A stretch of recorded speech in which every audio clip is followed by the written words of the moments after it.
Estudo do livro de Jonas. Abra as vossas Bíblias. Jonas capítulo 1, versículo 3. Jonas capítulo 1, versículo 3. Hoje o tema é as razões de Deus e as razões de Jonas. Vamos falar as razões de Deus, e aqui embaixo você coloca, e as minhas razões. Eu não vou falar isso, pastor? Não, fala. Vamos lá? 1, 2, 3. As razões de Deus e as minhas razões. Muitas das vezes nós queremos ter razão, né? Queremos ter razão. Então, vamos aprender um pouquinho com o profeta Jonas hoje sobre as razões. Capítulo 1, versículo 3 diz bem assim: E Jonas se levantou para fugir de diante da face do Senhor, para Tarsis. E descendo a Jope, achou um navio que ia para Tarsis. Pagou, pois, a sua passagem e desceu para dentro dele, para ir com eles para Tarsis, de diante da face do Senhor. Meus amados, as razões de Deus e as razões de Jonas. Muitas das vezes, nós queremos que as nossas razões tenham prioridade. Mas Deus, Ele quer que a razão dele tenha prioridade também. E qual que é mais importante na nossa vida? A vontade de Deus ou a nossa vontade? Silêncio também é uma resposta. Qual que é mais importante na nossa vida? A vontade de Deus ou as nossas vontades? A de Deus. Mas nem sempre a de Deus vai ser a nossa vontade. Nem sempre a vontade de Deus vai ser o meu gosto, o meu desejo, o meu sonho, a minha direção. Mas aqui nós vimos que, falando do profeta Jonas, continuando o estudo, nós vemos que a desobediência de Jonas estava erguida sobre o fundamento de várias desculpas. Por quê, pastor? Por causa disso. Por quê? Por causa daquilo. Por causa daquele. Por causa desse problema. Por causa disso. Bem consolidadas em sua mente. Jonas não era um homem medroso ou covarde. Ele era um homem em conflito. O que é uma pessoa em conflito? Uma pessoa que não consegue se dominar, uma pessoa que não consegue se administrar sozinho, não consegue se disciplinar sozinho, porque uma pessoa em conflito é uma pessoa que não tem disciplina em si própria. Muitas das vezes gosta ou quer disciplinar os outros, porque é legal eu cobrar a disciplina dos outros, mas eu não consigo me disciplinar. Entendeu? É fácil eu dizer, vai. É muito difícil eu dizer, eu vou. Jonas estava nessa situação. Estava em conflito. Ele estava em conflito. A piedade e o dever estavam em guerra em seu coração. Ele era um profeta. Falava com Deus. Tinha um id de Deus.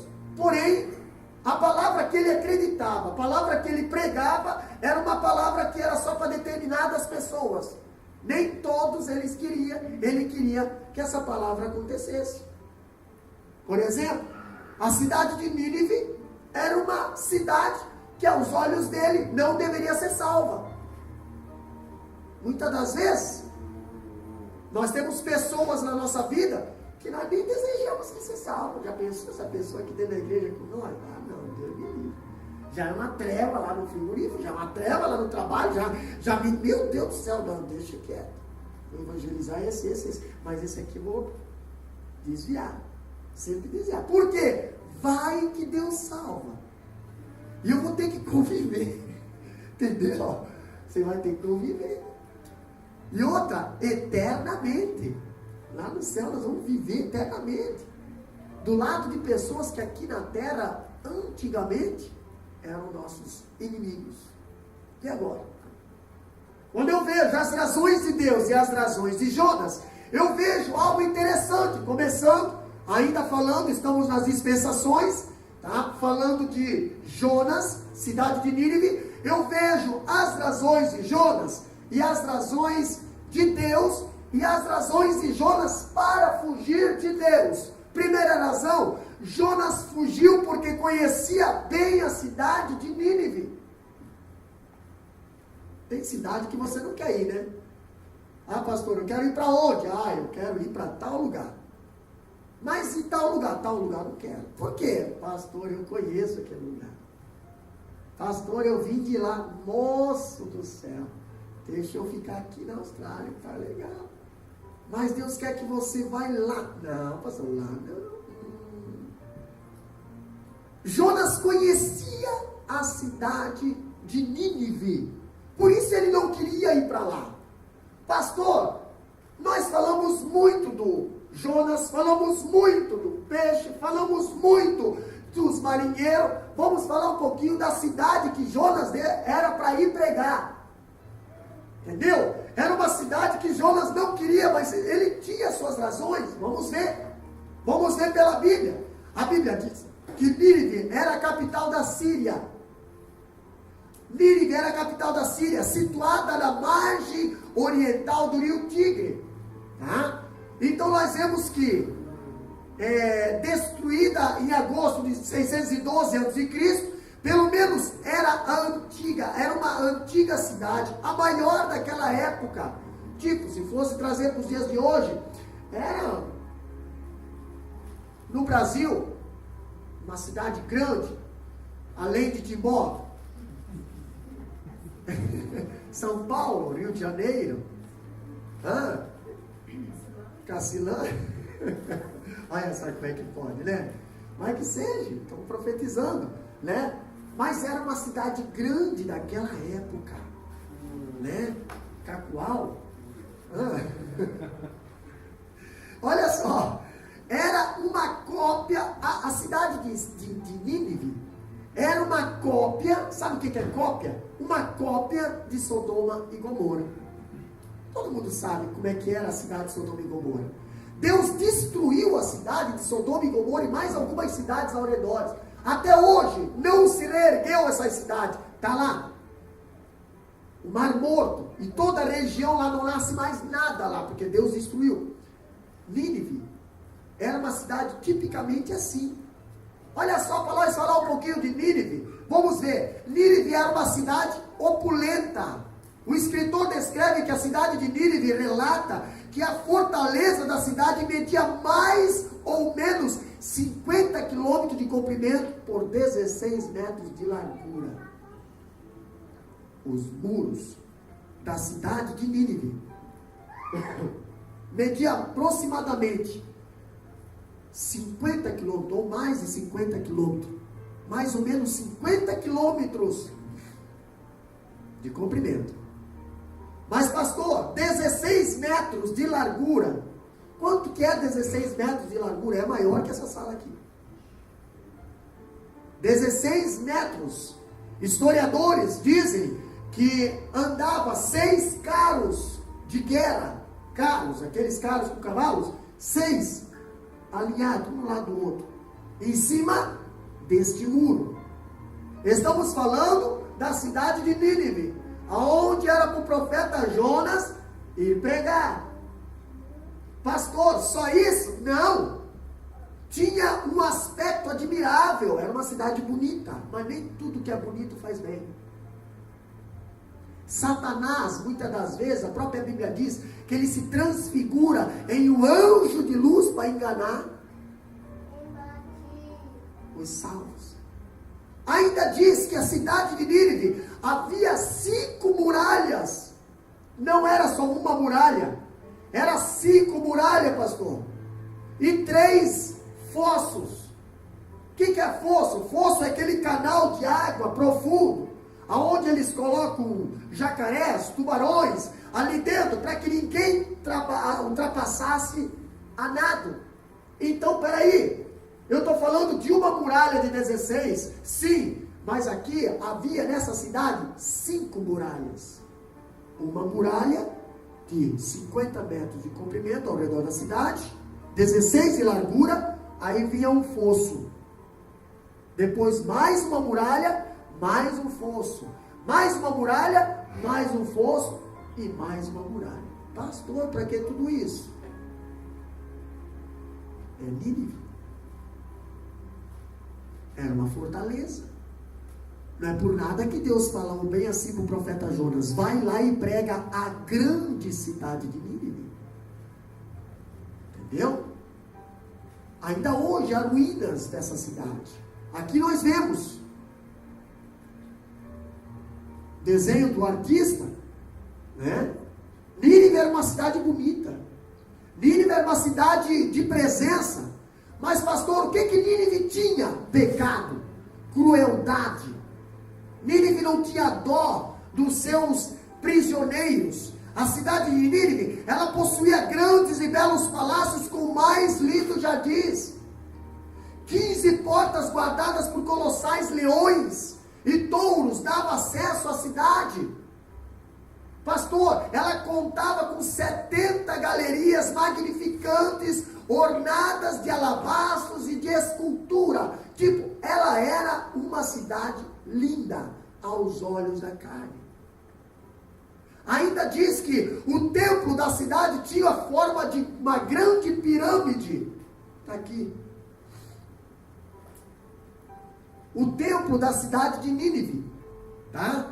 Que reluzia o sol. Nínive era tão em iniquidade, era tão grande quanto em riqueza e poder, e as suas realizações intelectuais era quase inacreditável. Então ela era uma cidade, para aquela época, uma cidade subdesenvolvida, como se fosse hoje os Estados Unidos, uma cidade de primeiro mundo, tá? A grande Nínive tinha até uma biblioteca famosa, instalada por Assurbanipal, em 650 a.C. Estou falando só algumas características da cidade de Nínive, características boas. Pastor, mas por que Deus queria destruir a cidade de Nínive? Por causa dessas características que o senhor falou até agora? Não. Por causa de outras características que eu vou começar a falar agora. Entendeu? Olha só, pastor, a crueldade assíria era lendária. Sabe o que é uma crueldade lendária? É que fica para a história. Entendeu? Ainda hoje nos colégios se estudam a crueldade da Síria. Ainda hoje a Síria é temida pelos países ao redor. Pastor, ainda diz que todos os povos detestavam as práticas desumanas de suas tropas vitoriosas. Pastor, o que essas tropas do exército faziam com as cidades, com os países que eles invadiam? Nós estamos estudando os profetas menores e nós estamos falando que a Síria invadiu o norte. Nós já aprendemos na primeira aula. Agora vocês vão ver o que a Síria fazia. Como é que a Síria invadia? Como é que a Síria tratava seus prisioneiros, seus escravos? Olha o que a Bíblia fala. Seus métodos de tratar os vencidos incluía decepar as mãos, vazar os olhos e esfolamento. Então imagina, por que Jonas não queria pregar lá? Por que Jonas não queria salvação do povo da Síria? Porque a Síria invadiu o Reino Norte, entendeu? Israel, Samaria, lá em cima, terra onde o profeta Jonas morava. O que esses camaradas, o que esses soldados assírios faziam quando invadiam uma cidade? O que eles faziam? Primeira coisa, eles cortavam a mão das pessoas, eles furavam os olhos das pessoas, eles amarravam as pessoas atrás dos carros de guerra e saíam correndo, esfolando as pessoas nos cascalhos. Ainda o escritor diz que a crueldade de Assurbanipal era especialmente revoltante. Pirâmides de crânios humanos marcavam o caminho do conquistador, pastor. Na entrada da cidade de Nínive, tinha pirâmides de crânios, cabeças. Por quê, pastor? Pessoas que eles matavam e empilhavam as cabeças tudo na frente da cidade. Para que todos aqueles que chegassem na cidade com alguma intenção, e já sabiam, a cidade é cruel. O povo aqui é cruel. Não tem dó.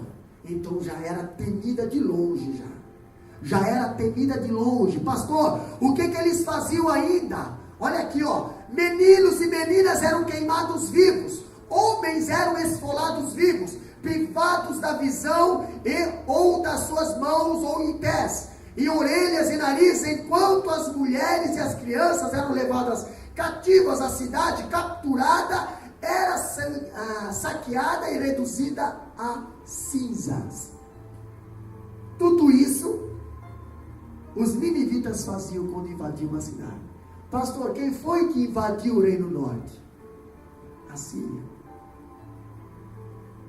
Então você pensa bem a situação do profeta Jonas, que morava no Reino Norte, né? Morava lá no norte de Israel. Agora Deus chama o profeta e diz: agora você vai lá naquela nação, aquela nação que muito fez mal para vocês, aquela nação que muito machucou vocês, destruiu vocês, praticamente vocês não são mais nada, nem Israel vocês não são mais, agora vocês pertencem para a Síria. Agora vocês vão lá e pregam para eles. Interessante que não precisava nem de passaporte, porque o Reino Norte já pertencia para a Síria. Entendeu? O passe livre Deus já tinha preparado, né? A abertura da alfândega já tinha preparado, entendeu? Peraí, pastor, nós somos dependentes deles, nós somos coligados com eles, nós somos deles, então não precisa eu fazer um visto para entrar na Síria. Eu tenho passe livre. Olha só que bênção, Deus já preparou isso aí, profeta Jonas. Ainda a Bíblia diz, tá, que algumas das vítimas eram presas, enquanto o indivíduo de um grupo de torturadores enfiava a mão na boca da vítima, agarrava-lhe a língua e arrancava-lhe pela raiz. Estamos falando de um carrasco, abrir a boca da vítima, pegar a língua e arrancar a língua toda pela raiz. Isso era o que os assírios faziam com as cidades que eles invadiam. Se lembra da história de Naamã? Pois é, Naamã era chefe do exército do rei da Síria. E ainda a Bíblia diz ali, em 2 Reis, capítulo 5, se não me falha a memória, que o próprio Deus deu muitas vitórias para Naamã. Em cima de quem? Em cima de Israel. Por quê? Deus permitiria o inimigo destruir o seu povo, porque o povo rejeitou o seu Deus. Deus permite muitas das coisas. Quando nós viramos as costas para Deus, Deus permite o inimigo se aproximar de nós. E o inimigo é cruel, ele não tem dó. Estamos falando da cidade de Nínive, porque o livro de Jonas é tão pequenininho, mas ele é tão amplo. Ele é tão amplo em conhecimento que nós muitas das vezes não paramos para estudar o livro de Nínive, o livro de Jonas. Falamos do Jonas, do peixe, engoliu, foi para depois foi pregar, beleza. Mas por que ele não quis ir? Por que ele queria morrer do que ir para lá? Algum motivo tem. Ele teria alguma razão, pastor. Quando eu vejo aqui, em outro lugar, estacas eram pregadas no solo, nelas os pulsos de outras vítimas eram presas com cordas. Seus tornozelos também eram presos. E o homem ficava esticado, incapaz de mover-se um só músculo. Imagina, estaca no solo. Esticado. Eles esticavam a ponto de você não conseguir se movimentar. Às vezes até deslocava. Porque eles faziam isso para o cara morrer mesmo. O que mais que os assírios faziam? O executor aplicava-se então a sua tarefa. Começava no lugar costumeiro. A faca enfiava, fazia a incisão e a pele era levantada centímetro por centímetro até que o homem fosse esfolado vivo. Irmão, você já foi na matança? Quem trabalha na matança aqui? Olha aí, ó. Como é que se tira o couro de um boi? Pois é, assim eles faziam com as pessoas. Vivo, preso na estaca. Os assírios pegavam com uma naife, iam lá, enfiavam a naife por debaixo da pele, ia arrancando a pele dos prisioneiros. Pastor, você está entendendo por que Jonas não queria ir pregar em Nínive? Agora você está vendo por que Jonas não queria? Estamos falando da razão de Jonas. Depois nós vamos falar da razão de Deus. Estamos falando da razão de Jonas. Pastor, o sofredor tomado como um restante dentre os líderes da cidade eram postos ao chão. A ponta aguda da escada da estaca era enfiada na parte inferior do peito e levantavam então a estaca com a vítima contorcendo-se de dores. Eram colocadas no buraco cavado. Com esse propósito o homem ficava ali até morrer. Sabe o que eles faziam mais? Sabe que aqui tem aqui, né? Todo peito tem essa entrada. Pois é, eles pegavam uma estaca pontiaguda, enfiava aqui e erguia o camarada e botava a estaca de pé e deixava o cara lá em cima com essa ponta. Conforme o tempo, o cara essa estaca ia penetrando, ia entrando. E o camarada ficava lá até morrer. Entendeu? Isso era o que a Síria fazia com os judeus ou com qualquer inimigo que eles invadiam as suas terras. Pastor, na lógica de Jonas, se Nínive fosse destruída, não iria destruir Israel mais tarde. Por isso que Jonas não queria que Nínive fosse perdoado. Jonas não queria que Deus tivesse misericórdia de Nínive. Por quê? Porque se Deus tivesse misericórdia de Nínive, ele pensava se Nínive for salvo, os ninivitas vão vir de novo atacar Israel. E nós vamos sofrer. Então não, destrua, porque aí nós vamos estar livres do sofrimento dos ninivitas. O povo de Israel era um povo vassalo. O que é um povo vassalo? Era um povo dependente. Não era liberal. Não era liberto, era um povo que dependia da Assíria. A Síria invadiu o Israel Norte e agora o Israel Norte pertence para a Síria. É que nem Brasil pertencer para Portugal. Depois, no finalzinho, que houve a independência. Mas senão, a Austrália dependia da Inglaterra. Aí houve a independência. Entendeu? Assim a Síria, ela mandava, ela coordenava em Israel. Não tinha como escapar. Nem existia mais Israel, era só a Síria, tudo pertencia à Síria. Nessa linha de pensamento, o escritor diz que Jonas odiava os ninivitas, tinha ódio dos ninivitas. Agora imagina você ter ódio e Deus vem lá, fala bem assim, ei, vai lá e ama, vai lá e prega amor, vai lá e prega misericórdia. Pastor, é fácil falar, fácil pregar, fácil. Pastor, é fácil até cobrar aplicação nessa palavra na vida dos outros. Agora é muito difícil você se colocar no lugar desse profeta, entendeu? Vendo que a pessoa fez mal para você, vendo que a pessoa te machucou, vendo que a pessoa machucou teus familiares, desrespeitou, e agora a palavra de Deus vem para essa pessoa e diz assim, ó, vai lá e prega arrependimento. Se ela se arrepender, ora por ela. Vai se tornar teu irmão. Aí entra a minha razão contra a razão de Deus. Quando eu vejo o escritor falando de Jonas, olha aqui, ó. Um dos procedimentos de tortura era enterrar o prisioneiro até o pescoço na areia do deserto, colocando um espinho na sua língua e outro ao redor do seu pescoço, e cheio de espinhos também. Então o cara era enterrado até aqui na areia do deserto. Era transpassado um espinho grande na boca. E aqui ao redor do pescoço era colocado tipo embaraço de espinho, que o camarada não podia descer a cabeça, ele descia, o espinho picava. Sem contar que eu não podia falar, porque tinha um espinho cravado na língua. Deixava lá. Entendeu? Daqui a pouco vem as árvores de rapina. E as aves de rapina, a primeira coisa que eles começam a comer é pelas partes mais sensíveis. Olhos, lábios, ânus.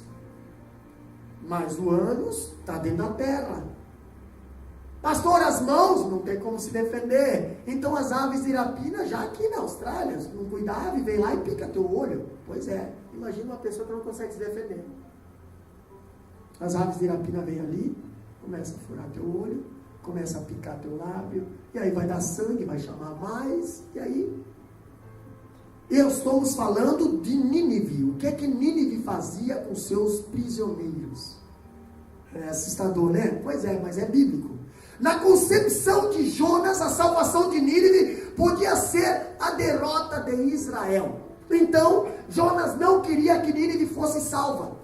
Cumprir a missão em Nínive era trabalhar contra o seu povo, visto que Jonas e o seu povo sofriam por causa de Nínive.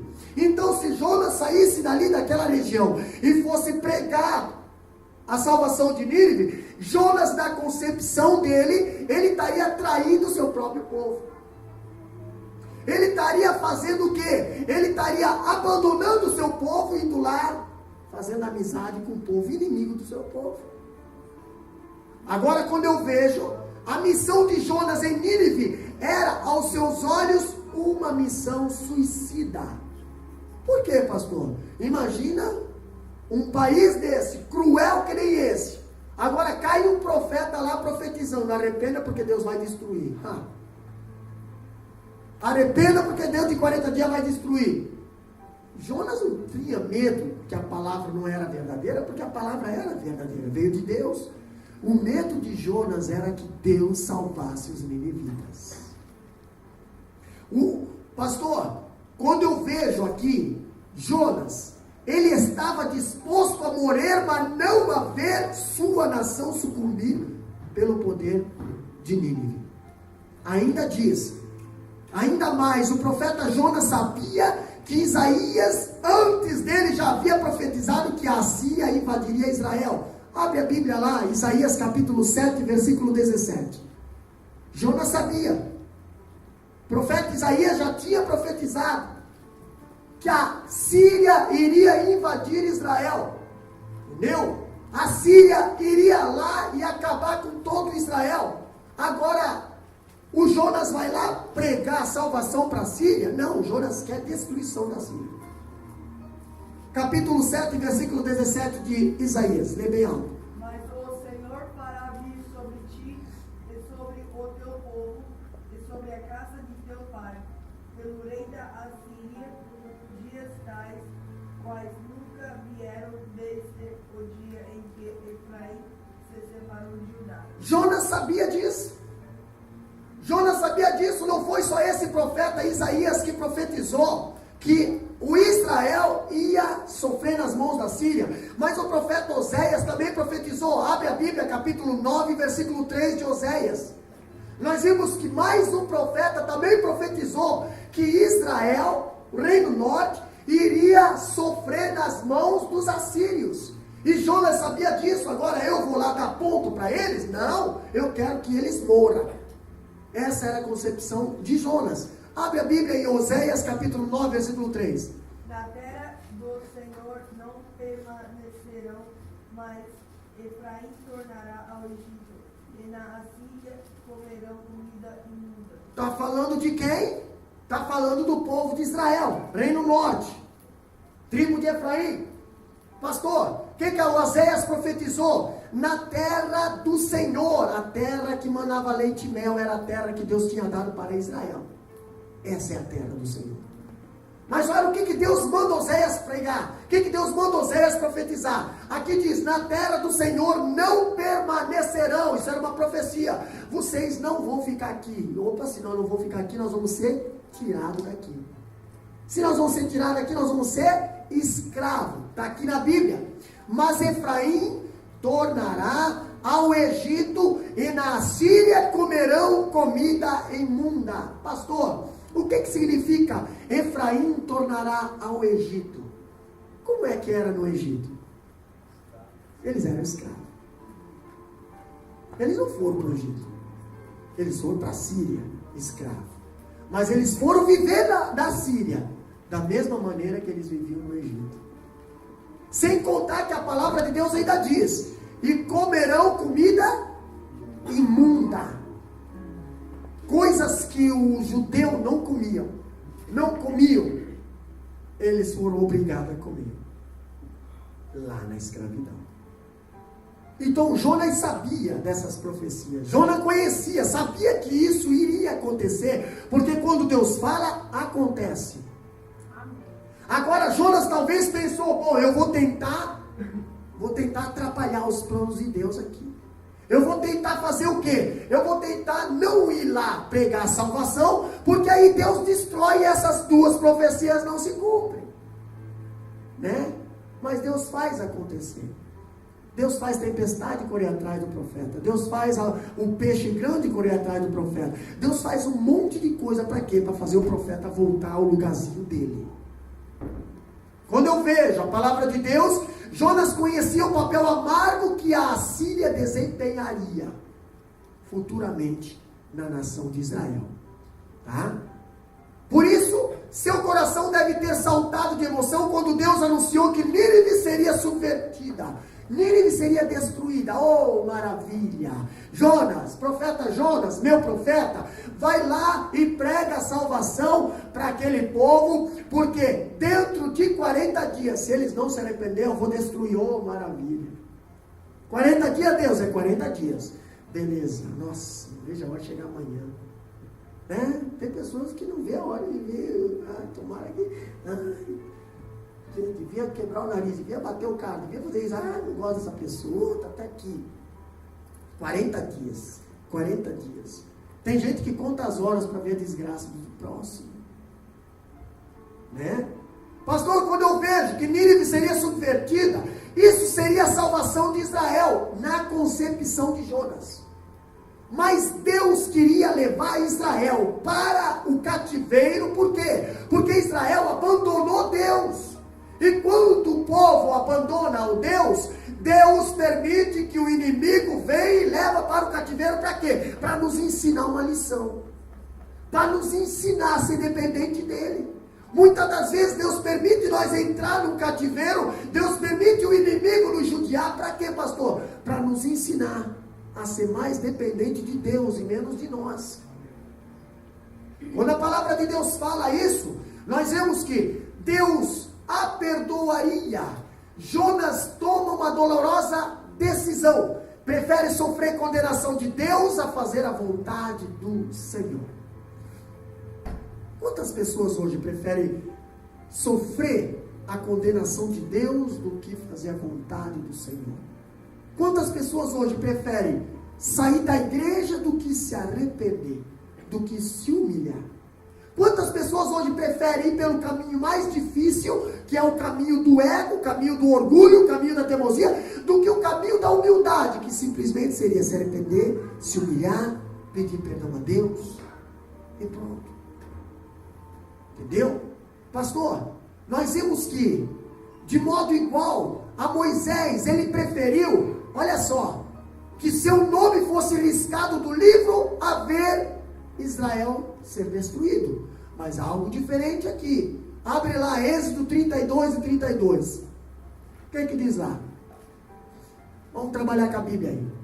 Abre a Bíblia lá. Êxodo 32 e 32. Quem trouxe Bíblia, abre a Bíblia. Bem alto, bem alto.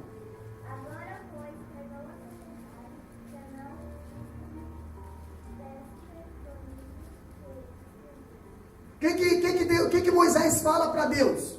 Agora, pois, perdoa o seu pecado, senão risca-me, peço-te, do teu livro que tens escrito.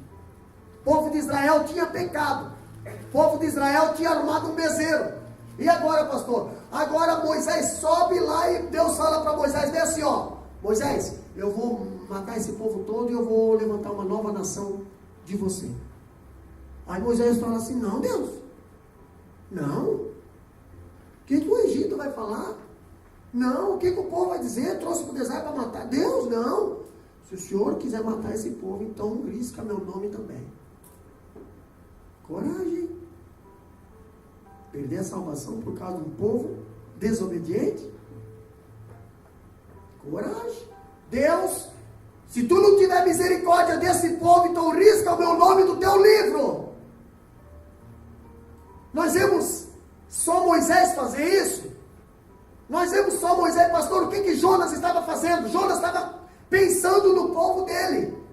Jonas estava tentando defender o seu povo, o judeu.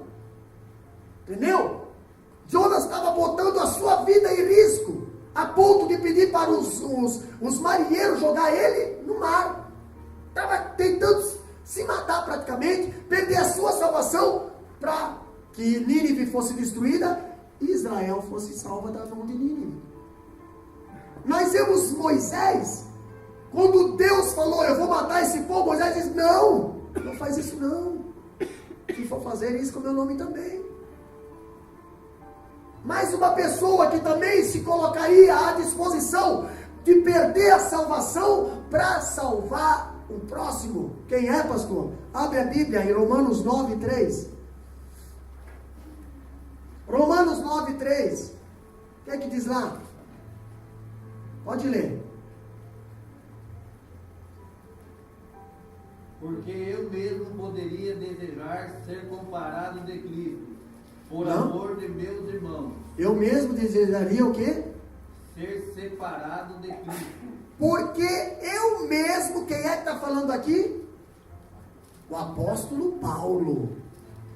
O apóstolo Paulo está falando aqui, ó, porque eu mesmo poderia desejar ser separado de Cristo. O que é separado de Cristo, irmão? A Bíblia diz, quem não é por nós é contra nós. Quem com nós não ajunta, espalha. Pastor, se eu não estou com Cristo, eu estou com quem? O apóstolo Paulo falou, eu poderia desejar ser separado de Cristo por amor de meus irmãos, que são meus parentes segundo a carne. Pastor, quem foi que se separou de Deus por amor da humanidade? Como é que ele se separou? Alguém pode me dizer? Ele abriu mão da sua glória, ok, mas ainda ele era santo. Como é que ele se separou de Deus? O que nos separa do amor de Deus? O pecado. Quando Jesus tomou sobre si os nossos pecados, ele sentiu a rejeição de Deus. Ele sentiu Deus de costa para ele. Tanto é que ele falou, Pai, por que me desamparaste? Deus nunca desampara o Senhor. Deus só desampara aqueles que estão em pecado. Pastor, a Bíblia diz isso sim. A Bíblia diz que, portanto, agora, o pecado faz separação da presença de Deus. Entendeu? Portanto, agora destituídos estão da glória de Deus. Quem? Os que estão em pecado. E a Bíblia fala, todos pecaram e estão destituídos da glória de Deus. Jesus não veio em pecado. Jesus veio santo, sem pecado. Então ele tinha comunhão com Deus. Agora, quando ele tomou o meu e o teu pecado, meu filho, aí ele sentiu desprezo. Aí ele sentiu o peso da maldição. A Bíblia diz que Jesus se tornou maldito, morrendo em morte de cruz. Você tem noção disso? Morte de cruz só moria ladrões que nem a família não ia mais lá olhar, de tanta vergonha que o camarada dava para a sociedade. O cara ficava sozinho lá, crucificado. Agora nós vemos Jesus, um inocente, morrendo no meu e no teu lugar. Pastor, Jonas fugiu porque conhecia bem Deus. Você conhece o teu Deus? Você conhece bem o teu Deus? Você sabe que o teu Deus é justo. Deus não é homem, nem filho do homem, para que minta ou se arrependa. Deus, Ele vela pela sua palavra. Que mais? Deus é poderoso, Ele é todo poderoso. Que mais, pastor? Você conhece teu Deus? Então dá algumas características de Deus aí. Vai lá. Deus é onisciente. Ele conhece teus pensamentos. Deus é o quê? Onipresente. Ele está em todos os lugares ao mesmo tempo. Ele é santo, por isso que ele não tem afinidade com o pecado. Ele ama o pecador, menos o pecado. O pecado não faz comunhão com ele. Jonas conhecia Deus. Deus é amor. Jonas conhecia Deus. De bom grado, Jonas teria saído de Israel e viajado a Nínive para pregar a condenação daquela grande cidade. Agora, o que assustava Jonas não era anunciar o juízo das ruínas de Nínive, e sim a possibilidade dos ninivitas se arrepender. Jonas conhecia o Deus que ele pregava. Você conhece o Deus que tu prega. Por isso que muitas das vezes você tem medo da palavra que ele manda você pregar. Por quê? Porque sabe que ela não vai voltar vazia. A Bíblia diz que toda palavra que sai da tua boca, se é a palavra de Deus, ela não volta vazia. Agora, se Deus manda você pregar para o teu inimigo e você diz, não, mas esse eu não quero. Se esse se salvar. Entendeu? Quando eu vejo Jonas pregando para os ninivitas, olha aqui, ó. Eu vejo que Jonas conhecia a Deus e sabia que se pregasse a mensagem, julgamento de Nínive, e o povo da cidade se voltasse para Deus em arrependimento, Deus não julgaria, mas o salvaria. Jonas conhecia esse Deus. Jonas sabia que se ele chegasse lá pregar nas ruas da cidade de Nínive, arrependei-vos, porque dentro de 40 dias Deus vai destruir. Se arrependa. E o povo começasse a se arrepender, Deus ia perdoar. A Bíblia diz bem assim, ó: se com tua boca confessar e se arrepender, aquele que confessa adquire misericórdia. Jonas conhecia a palavra, Jonas era profeta, meu irmão. Nosso Deus é um Deus de misericórdia. Olha aqui, ó, Deus foi esse o grande impedimento de Jonas em cumprir voluntariamente a sua missão em Nínive. Eis a explicação de Jonas para fugir dessa cidade. Capítulo 4, versículo 2 de Jonas. Lê lá para nós. Olha o que Jonas fala com as suas próprias palavras. Ele orou ao Senhor.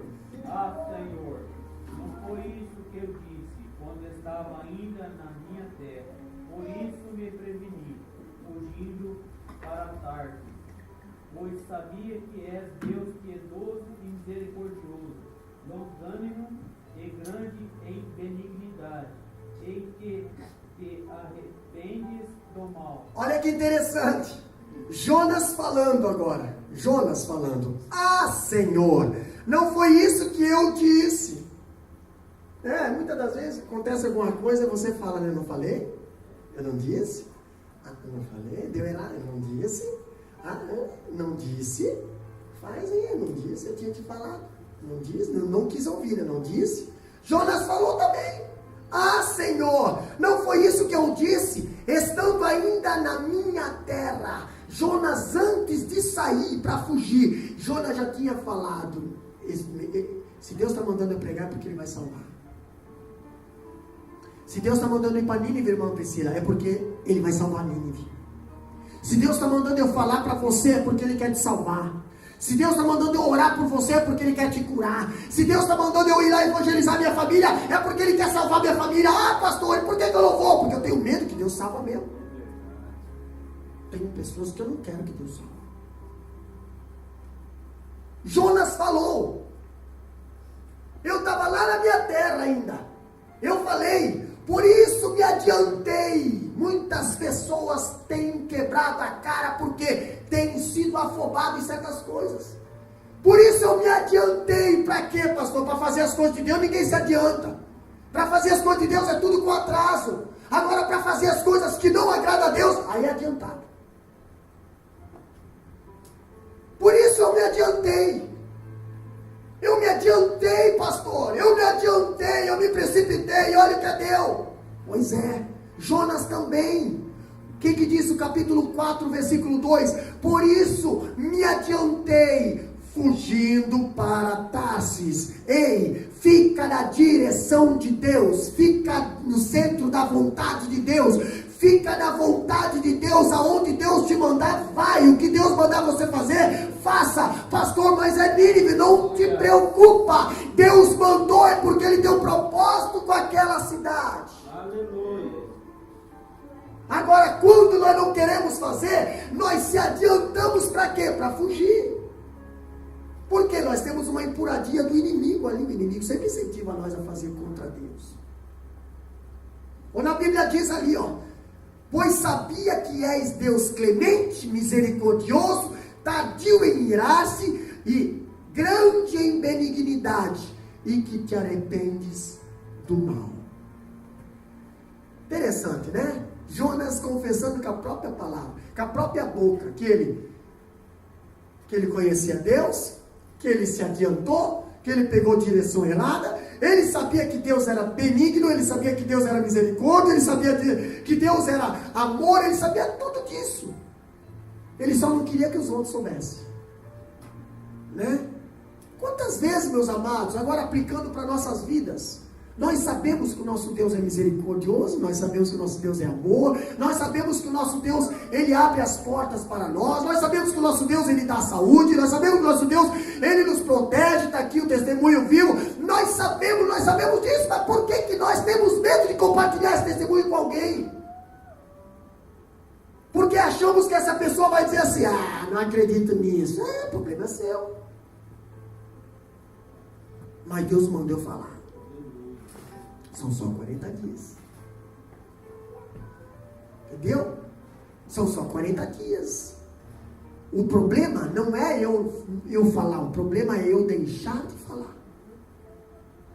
Pastor, Jonas não queria ver a cidade de Nínive salva. Assim ele viu no caráter misericordioso de Deus o maior obstáculo para o cumprimento da missão profética. Jonas foi radical em seus pontos de vista e fez de si mesmo a palavra final. Não vou. Mas a Bíblia diz, irmão Rogério, eu sou o Alfa e o Ômega, o princípio e o fim. Então, Jonas, não adianta você dizer eu não vou, porque você vai.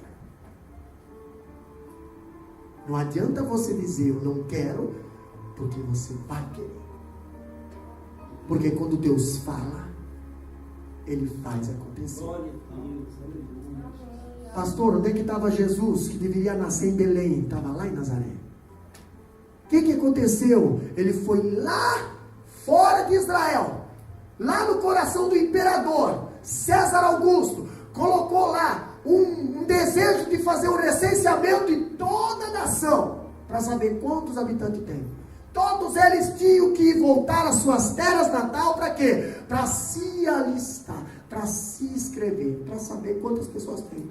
E aí, lá vai Maria grávida, para a terra natal dela, Belém. E justo naquele dia ganha neném, para cumprir a palavra do Senhor. Jonas, pastor, enquanto o profeta Isaías se oferece para ir, nós vemos que Jonas, ele escolhido, foge para não ir.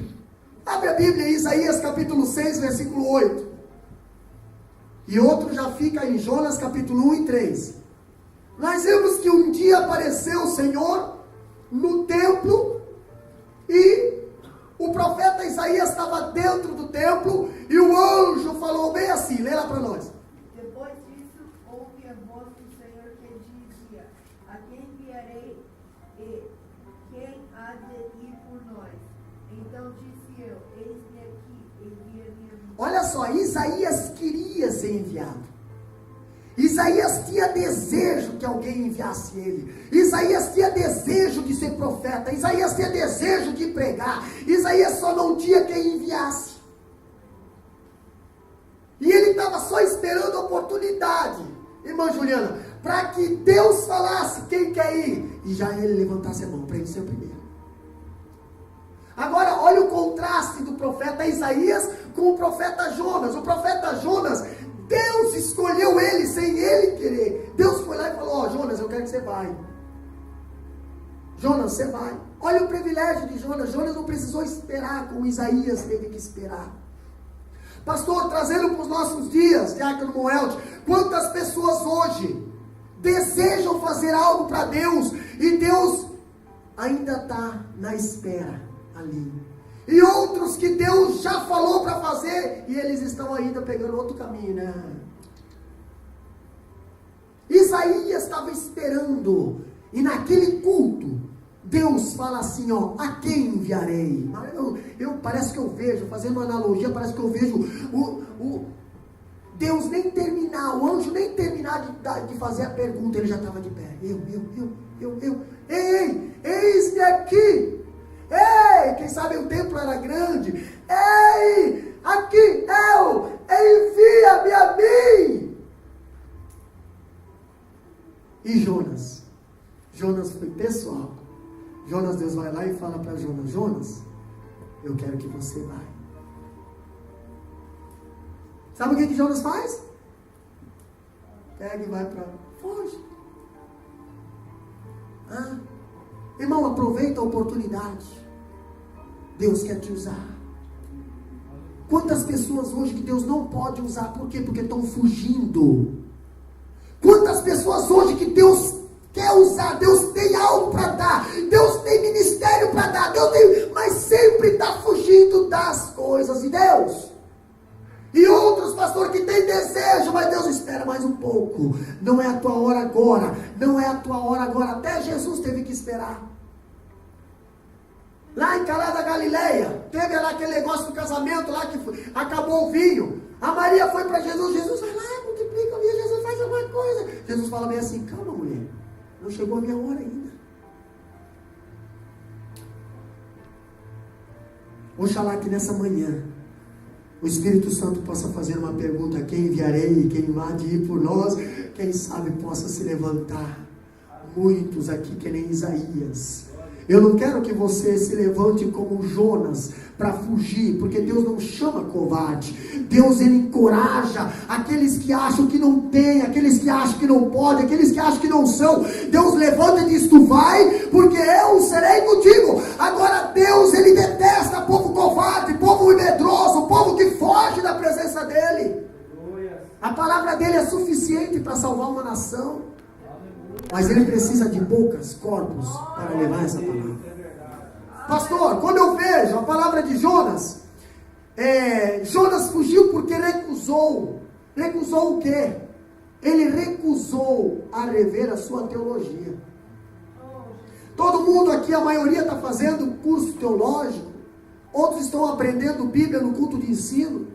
Pastor, você conhece a teologia, você conhece a palavra de Deus, você conhece os mandamentos. Então por que muitas das coisas você faz ao contrário?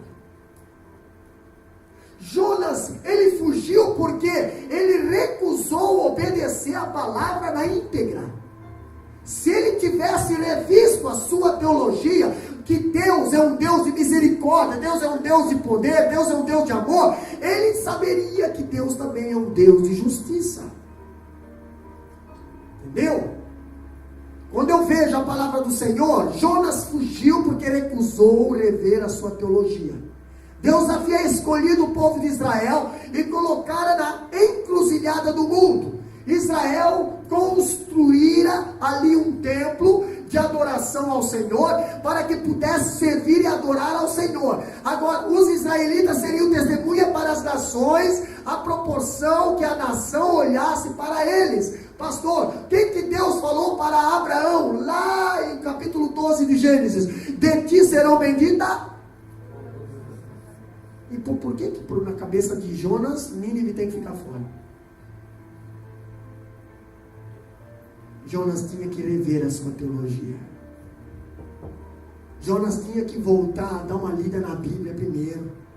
Dar uma lida nos rolos, dar uma lida no Pentateuco, no livro da lei, porque lá estava escrito: Abraão, De ti serão benditas todas as nações da terra. Depois de Abraão veio Isaac, Isaac veio Jacó, Jacó foi mudado o nome para Israel. Está ali, agora Jonas está dentro de Israel, o profeta de Israel, se recusando a fazer cumprir a palavra do Senhor, o bendito todas as nações da terra.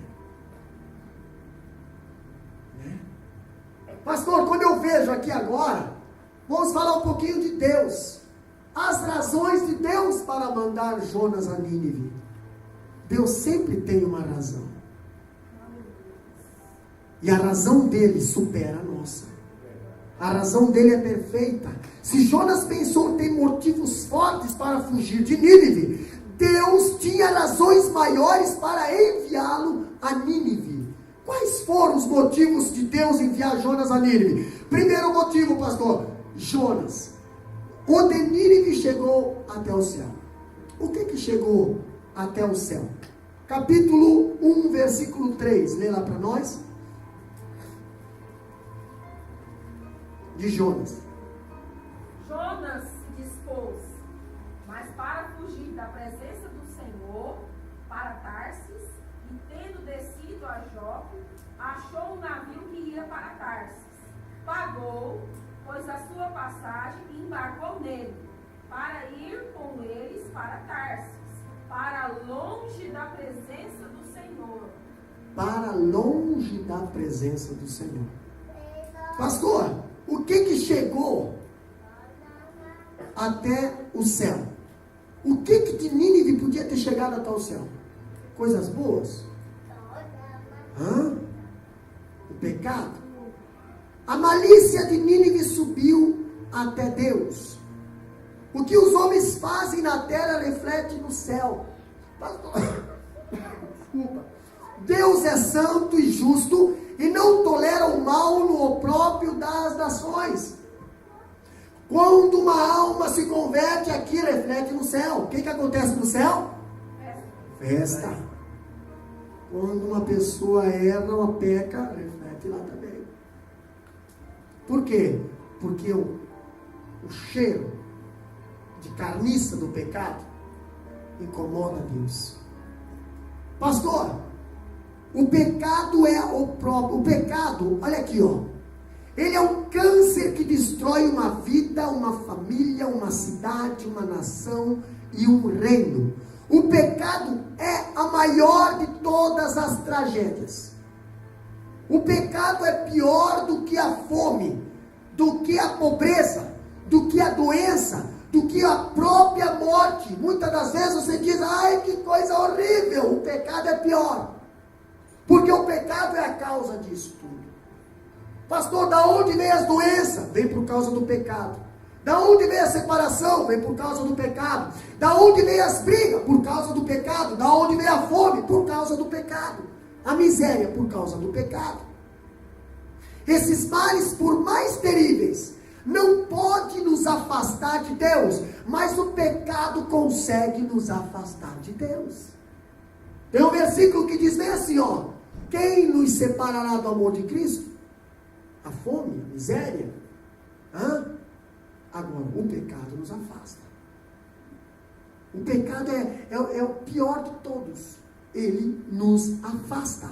Pastor, e quando eu vejo a razão de Deus para mandar Jonas a Nínive, eu vejo que o cálice da ira de Deus tem um limite para transbordar. Quando você faz uma coisa errada, esse cálice vai se enchendo. Pastor, mas até no último minuto da nossa vida nós temos direito de se salvar?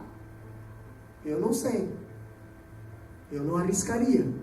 Saul foi rejeitado em vida. O cálice da ira de Deus na vida de Saul se transbordou em vida. Depois que ele foi rejeitado por Deus, ele não tinha mais. Me salva, não adianta mais. Quando eu vejo aqui, o cálice da ira de Deus contra Nínive estava cheio, transbordou. Pastor, transbordou. Deus tem um limite para cada um de nós. Não brinque com Deus, porque uma hora pode transbordar o nosso cálice. Que o nosso cálice se transborde de Espírito Santo, de glória, de poder, menos ira. Porque se esse cálice se transbordar, nós somos rejeitados por Deus.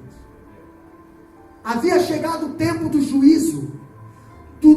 Do céu, Deus viu a malícia da cidade e disse: basta. O profeta Jonas deveria anunciar à grande cidade agora a sentença divina: 40 dias e Nínive será submetida.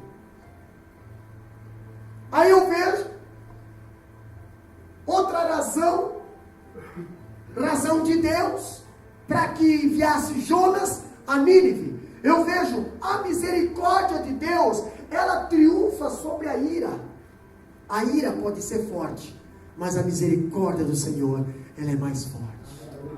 Pastor, eu posso estar no charco de lodo, a misericórdia do Senhor é mais forte. Pastor, eu posso estar separado, a misericórdia do Senhor é mais forte. Pastor, eu posso estar com câncer, a misericórdia do Senhor é mais forte. Pastor, eu posso estar desempregado, a misericórdia do Senhor é mais forte. Não tem nada que a misericórdia do Senhor não consiga superar. E outra, pastor, ela é ilimitada? Não, a Bíblia diz que a misericórdia do Senhor se renova todas as manhãs. Então use e abuse. Use e abuse da misericórdia. Entendeu? Peça a Deus misericórdia quantas vezes por dia você quiser, porque você sabe que Ele tem bastante. Agora não deixe de pedir misericórdia. A palavra de Deus fala que o projeto eterno de Deus era salvar aqueles que procedam de toda raça, povos, línguas e nações. Apocalipse capítulo 5, versículo 9. Abre lá, o que diz lá? Talvez o profeta Jonas, ele talvez não tinha o livro de Apocalipse ainda, né? Mas ele tinha o livro dos profetas, mas o livro de Apocalipse já fala isso também. O que diz lá no capítulo 5, versículo 9? E cantava um novo canto, dizendo: digno és de tomar o livro e de abrir os seus selos, porque foste morto, e com teu sangue nos compraste para Deus de toda a tribo e língua do povo e nação. Olha só. O que diz aqui? Digno é de tomar o livro e de abrir os seus selos, porque foste morto e com o teu sangue compraste para Deus homens de todas as tribos e línguas e povos e nações. Entendeu? Então não deixe de pregar a palavra para pessoas aí que falam inglês, pessoas que falam vietnamita, pessoas que falam tailandês, pessoas que falam japonês, chinês. Ei, se vier na tua frente, prega. Se Deus mandar, vai, fala. Pastor, fala. Abre a tua boca que eu te encherei. Entendeu? Abre a boca e prega, porque Deus quer salvar. Quando eu vejo aqui agora em Romanos capítulo 5, versículo 8, a Bíblia diz bem assim, ó: mas Deus prova o seu amor para conosco, em que Cristo morreu por nós, sendo nós ainda pecadores. Pastor, Cristo não morreu por nós, não, Cristo morreu por nós quando nós era pecador. E esse mesmo Cristo que morreu, Ele não morreu só por nós, Ele morreu por mim, pela minha família, pelos assírios, pelos babilônios. Ele morreu para quem quiser. Todo aquele que crê será salvo. Quem não crê, será condenado. A Bíblia diz: Ele nos ama não por nossa causa, mas apesar de nós. Olha aqui, os ninivitas mereciam o juízo de Deus, mas Ele derramou sobre ele a sua misericórdia. Pastor, os ninivitas mereciam ser mortos. Os ninivitas mereciam ser destruídos. Pelo que os ninivitas fizeram, pastor, não tem perdão. Talvez nós não temos condições de perdoar, mas Deus, Ele tem condições de perdoar. E a misericórdia dEle supera todas as nossas fraquezas. Deus tem condições de perdoar. Jonas talvez não tinha condições de perdoar Nínive, pelo que Nínive, os ninivitas fizeram com o povo de Israel. Agora Deus tinha condições de perdoar. Deus tinha condições de perdoar. Eles mereciam a condenação, mas receberam a salvação. Aonde chega o arrependimento, a graça desfila embandeirada. aonde tem o arrependimento, a graça faz desfile. Pastor, eu me arrependo. Então pode ter certeza, vai ter bandeira de graça na tua vida. Vai ter a graça. O que é a graça? Favor não merecido. E a Bíblia diz, porque pela graça sois salvos, e isso não vem de vós, é dom de Deus. É algo que Deus deu para você de graça. Você não precisa gastar com nada, né? Não precisa fazer que nem um jovem rico. Quanto é que eu preciso aí acertar aí para mim ser salvo? Não precisa não. Não precisa não. Ainda diz aqui, onde as lágrimas do quebrantamento são derramadas, o perdão de Deus é oferecido. Que mais? Aonde a evidência de arrependimento, Deus suspende o juízo e derrama a sua graça. Deus não tem prazer na morte do ímpio, mas em que ele se converta e viva. O que diz Ezequiel 33:11? Para nós encerrar.